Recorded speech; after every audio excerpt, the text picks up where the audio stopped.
মুখ্যমন্ত্রী মমতা বন্দ্যোপাধ্যায় সাংবাদিক সম্মেলনে বললেন যে কল্যাণী এইমস এক ভয়ঙ্কর খেলা চালু করেছে। তারা কি করছে না, মেন্টাল হেলথের নাম করে তারা এনআরসি করছে, বকলমে বিজেপির কাজই তারা করছে। কিন্তু তিনি সাবধান করে জনগণের উদ্দেশ্যে বললেন, আপনারা কেউ কোনো তথ্য দেবেন না, কোনো সিক্রেট ডকুমেন্ট ওদেরকে দেবেন না। আজকে রাজ্য যদি কোনো সার্ভে করে তখন তারা জানিয়ে দেবে, সুতরাং এদের হাতে কোনো রকমের ডকুমেন্ট আপনারা দেবেন না। আরও কি বললেন মুখ্যমন্ত্রী, আপনারা দেখুন। আপনাদের আমি আর একটা কথা বলতে অনুরোধ করব। আমার কাছে আজকে খবর এসছে কল্যাণী এইমস সেন্ট্রাল গভর্নমেন্টের আন্ডারে, তারা ভালো কাজ করুক, জায়গা জমি সব আমরা দিয়েছি, অনেক সাহায্য করেছি, কিন্তু যখন উদ্বোধন করে তখন কিন্তু আমাদের জানায় না, আমাদের প্রয়োজনও নেই।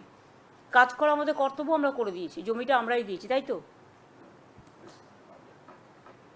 কিন্তু ওরা কি করছে, মেন্টাল হেলথের নাম করে পরোক্ষভাবে এনআরসির নামে একটা সার্ভে করছে। আমি সমস্ত জনসাধারণকে আবেদন করব, যে কোনো সংস্থা যদি আপনাদের কাছে কোনো বাড়িতে কোনো ব্যাপারে সার্ভে করতে যায়, তাহলে আপনারা স্টেট গভর্নমেন্টের কাছে কোয়ারি করে জেনে নেবেন। স্টেট গভর্নমেন্ট যদি কোনো সার্ভে কোনোদিনও করে আপনাদের জানিয়ে দেবে, কিন্তু স্টেট গভর্নমেন্ট এই দায়িত্বগুলো নেবে না।